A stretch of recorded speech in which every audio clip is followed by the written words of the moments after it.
Olá, meus queridos, muito bom dia a todos. Que a graça e a paz do Senhor esteja sobre todos. Nós vamos falar hoje sobre a fundação da igreja. Esta então é a primeira aula do nono módulo. Falaremos então sobre a fundação da igreja, sobre os fundamentos históricos da igreja, vamos conhecer sobre a obra que a igreja deve executar aqui na terra. Jesus projetou claramente a existência de uma sociedade de seus seguidores que daria aos homens seu evangelho e ministraria à humanidade no seu espírito, e que trabalharia pelo aumento do reino de Deus, como ele fez.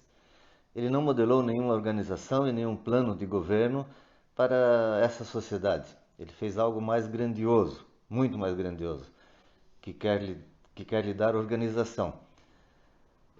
Ele concedeu vida. Jesus formou essa sociedade de seus seguidores, chamando-os a se unirem a ele, comunicando-lhes durante o tempo em que esteve no mundo, tanto quanto fosse possível, de sua própria vida, de seu espírito e de seu propósito. Ele prometeu continuar até o fim do mundo, concedendo vida à sua sociedade, à sua igreja.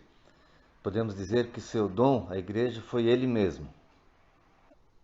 Nessa disciplina, vamos aprender um pouco sobre a igreja através da visão e entendimento de Meir Perlman, um judeu nascido em 19 de dezembro de 1898 em Edimburgo, na Escócia. Convertido ao cristianismo, autor de livros como Através da Bíblia, livro por livro, e Conhecendo as Doutrinas da Bíblia, do qual extraímos os conteúdos dessa disciplina. Meir Perlman morreu em 1942. Palavras que descrevem a igreja. Bem, a igreja pode ser descrita como todo o corpo de cristãos de uma cidade. Também pode ser descrita como uma congregação, ou ainda pode ser descrita como todo o corpo de crentes da terra. Palavras que descrevem os cristãos. Irmãos, esta é uma das palavras. Em Colossenses 3,11 está escrito: nessa nova ordem de vida não há mais diferença entre grego e judeu, circunciso e incircunciso, bárbaro e cita, escravo ou livre, mas sim, Cristo é tudo e habita em todos nós. Está em Colossenses 3,11, como eu disse. Esse texto nos revela a quebra de barreiras religiosas, culturais, socioeconômicas e até mesmo humanas que separam as pessoas. Quando fala não há grego nem judeu, a mais profunda de todas as divisões baseadas na história religiosa é vencida. Quando fala não há grego nem bárbaro, a mais profunda de todas as divisões culturais é vencida. Quando fala não há servo ou livre, a mais profunda de todas as divisões sociais e econômicas é vencida. E quando fala não há macho nem fêmea, a mais profunda de todas as divisões humanas é vencida. A igreja é uma fraternidade ou comunhão espiritual, no qual foram abolidas todas as divisões que separam a humanidade. Os cristãos também são chamados de crentes, e são chamados de crente porque sua doutrina característica é a fé no Senhor Jesus. Também são chamados de santos, são chamados santos literalmente consagrados ou piedosos, porque estão separados do mundo e dedicados a Deus. Os cristãos também são chamados de os eleitos, que se refere a eles como eleitos ou escolhidos, porque Deus os escolheu para um ministério importante, um destino glorioso. E está falando de quem? De nós, cristãos. Também os cristãos são chamados de discípulos. São discípulos, né? Literalmente aprendizes, porque estão sob preparação espiritual com instrutores inspirados por Cristo. Outro termo usado para os cristãos, quando se referem a eles, são os do caminho. Nos dias primitivos, muitas vezes eram conhecidos como os do caminho, porque viviam de acordo com uma maneira especial de viver, no caminho do Senhor. Ilustrações da igreja. A igreja pode ser chamada de o corpo de Cristo. A presença de Cristo se faz sentir por meio da igreja, a qual é seu corpo. Assim como ele viveu sua vida natural na Terra, em um corpo humano individual, assim também ele vive sua vida mística em um corpo tomado da raça humana em geral. A vida de Cristo continua a ter expressão por meio de seus discípulos, como se evidencia no livro de Apóstolos, dos Atos dos Apóstolos e pela subsequente história da Igreja. Na medida em que a Igreja se tem mantido em contato com Cristo, sua cabeça, assim tem participado de sua vida e experiências. Assim como Cristo foi ungido no Jordão, assim também a igreja foi ungida no Pentecoste. Jesus andou pregando o evangelho aos pobres, curando os quebrantados de coração e pregando libertação aos cativos. E a verdadeira igreja sempre tem seguido as suas pisadas.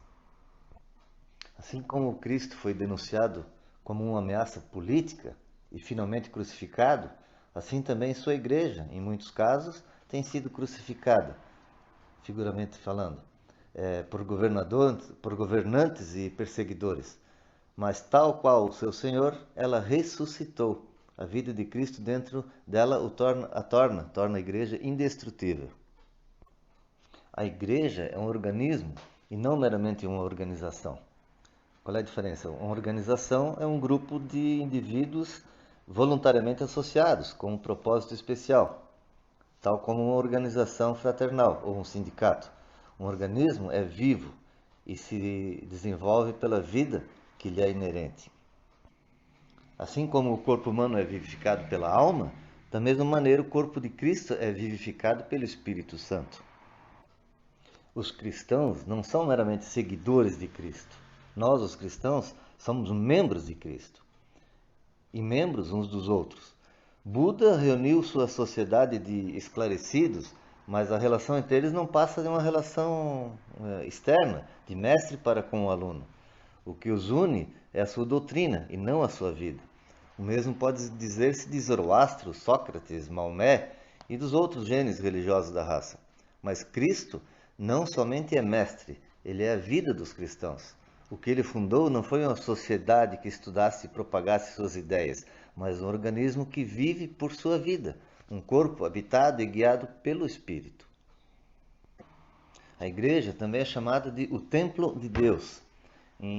Na primeira carta de Pedro, capítulo 2, versículo 5 e 6, está escrito: Vós também, como pedras vivas, sois edificados como casa espiritual, com o propósito de ser de sacerdócio santo, oferecendo sacrifícios espirituais aceitáveis a Deus, por meio de Jesus Cristo.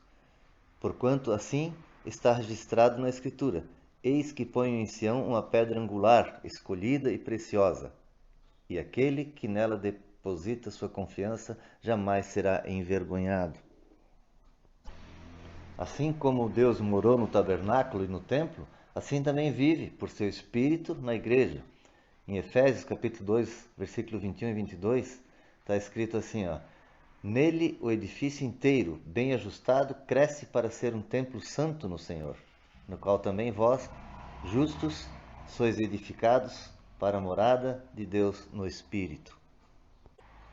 E neste templo espiritual, nós, os cristãos, como sacerdotes, oferecemos sacrifícios espirituais, sacrifícios de oração, louvor e de boas obras. A igreja também é chamada de a noiva de Cristo. E essa é uma ilustração usada tanto no Antigo como no Novo Testamento, para descrever a união e a comunhão de Deus com o seu povo. Mas devemos lembrar que é somente uma ilustração e não se deve forçar a sua interpretação. O propósito de um símbolo é apenas iluminar um determinado lado da verdade e não de prover o fundamento para uma doutrina. Israel é descrito como uma igreja no sentido de ser uma nação chamada dentre as outras nações a ser um povo de servos de Deus. Quando o Antigo Testamento foi traduzido para o grego, a palavra congregação foi traduzida eclésia, ou seja, igreja. Israel, pois, era uma congregação ou uma igreja de Jeová, depois da igreja judaica o ter rejeitado. Cristo predisse a fundação de uma nova congregação ou igreja, uma instituição divina que continuaria a sua obra sobre a terra. Isso está falando de quem? De nós, os cristãos. Davi juntou os materiais para a construção do templo, mas a construção foi feita por seu sucessor, Salomão. Da mesma maneira, Jesus, durante seu ministério terreno, havia juntado os materiais da sua igreja, por assim dizer, mas o edifício foi erigido por seu sucessor, o Espírito Santo. Realmente esta obra foi feita pelo Espírito, operando mediante os apóstolos que lançaram os fundamentos e edificaram a igreja por sua pregação, ensino e organização. Portanto, a igreja é descrita como sendo edificados sobre o fundamento dos apóstolos e dos profetas, sendo o próprio Jesus a principal pedra angular deste alicerce. A referência bíblica está em Efésios capítulo 2, versículo 20. Meus amados, assim terminamos mais esta aula. Eu os aconselho a meditarem na palavra do Senhor todo dia, façam leitura da Bíblia, tirem dali o seu sustento espiritual. Assim como o nosso corpo precisa de alimento material, o nosso espírito precisa de alimento espiritual. Amém, meus amados? Que Deus abençoe a todos. Beijo no coração.